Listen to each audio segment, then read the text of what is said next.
Thomas, and I'm at Sur La Table in Newport Beach. And with me is the store's culinary director, Rochelle Taylor. And Rochelle has been invited to take the Complete This Dish Challenge. She's come up with a wonderful side dish to go with a recipe that appeared in the Orange County Register. It was a Take 5 recipe for salmon encrusted with pistachios. But this side dish is wonderful. Tell us about it. Thank you. Well, what we're making today is a shaved Brussels sprouts with pancetta. And we're gonna make the pancetta nice and crispy, and we're gonna cook the Brussels sprouts in the pancetta fat so it gets all that flavor completely coated on, and we're gonna throw a splash of lemon right on top.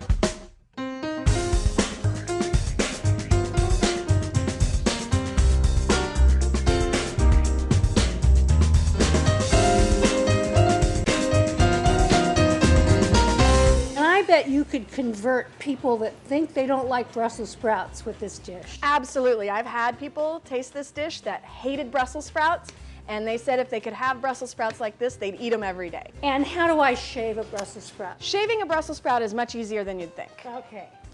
What you want to do, I cut them in half because then I have a flat side. Right. It's a lot easier and a lot safer when you use on a mandolin. Also, you want to get rid of that core. Right. It's like a core of lettuce or a core of cabbage. It doesn't taste very good. It's very hard. You don't really want to eat it. If you've got a couple of leaves that are really tough on the outside, you want to get rid of those too. Okay. All you do? So you just want the tender heart. Just the tender heart. Right. Absolutely. All right. And you're going to throw caution to the wind and I use am going to mandolin. throw caution to the wind and use a mandolin. The key to using a mandolin is keeping your fingers up. I've never cut my palm. I've cut my fingers, but never my palm. All right. So all you have to do is run it over a mandolin. Look at that. And it's all magic. I have, look, shaved Brussels sprouts. Most people, the reason they don't like Brussels sprouts is because they don't like a big chunk of cabbage in their mouth. This, it really milds down the cabbage flavor when you shave it like this. So what we're gonna do is we're gonna take this cubed pancetta and we're gonna put it on in the pan, and you're only gonna put it over about a medium-high heat because we're trying to render out the fat. We want all of this fat to kind of melt.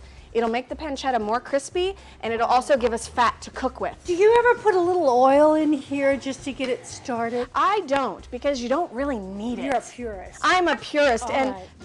that oil is just gonna dilute down my pancetta fat. I want the pancetta fat, bring okay? it on. So when it's all said and done, this is what it's going to look like. Right.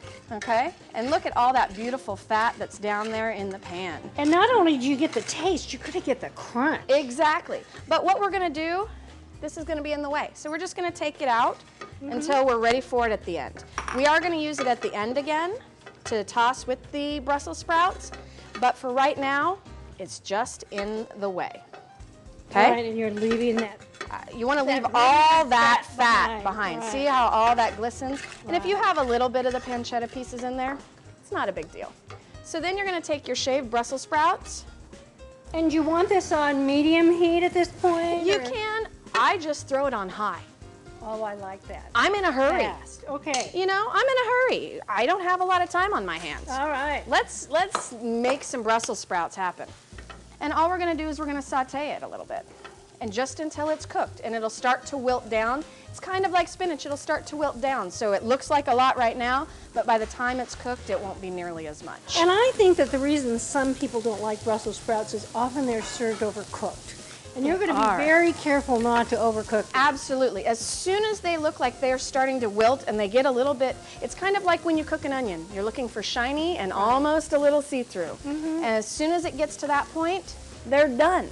And then do you put the pancetta back? You put the pancetta back in. We're going to squeeze a little bit of fresh lemon juice, which is also going to help with the fish. And then just season it with a little bit of kosher salt and black pepper. And the fish you're talking about is that salmon, salmon encrusted with pistachios. That you want this to really team perfectly Absolutely. with. And look. It looks so pretty. That's it. Oh, and that was so simple, wasn't it? It smells so good, I want to taste some. Well, let me give you some here. All right. Oh, and here's some for you, too. Oh, well, thank you. Oh, it's so pretty. You know, it's still got a little crunch in it, and it almost tastes nutty.